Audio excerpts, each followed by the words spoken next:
Hello मित्रों, stock up down channel में आपका स्वागत है।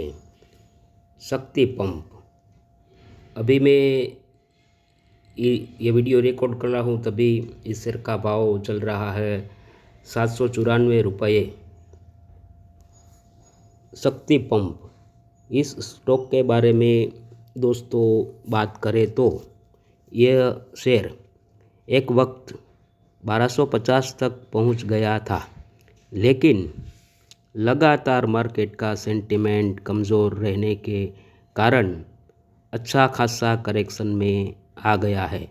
अगर दोस्तों आगे मार्केट सेंटिमेंट सुधरता है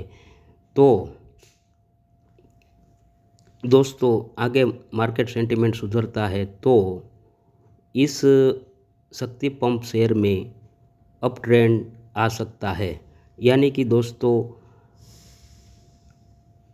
आपके पास बाय ऑन डिप का मौका है, बना हुआ है कि मार्केट सेंटिमेंट सुधरने पर इसमें ब्रेकआउट की संभावना है। दोस्तों आपको ये वीडियो अच्छा लगा तो मेरे इस वीडियो को लाइक, शेयर और सब्सक्राइब ज़रूर कीजिएगा। थैंक यू, धन्यवाद। महत्वपूर्ण जानकारी के लिए हमारे चैनल को सब्सक्राइब कीजिए, सब्सक्राइब बटन दबाइए।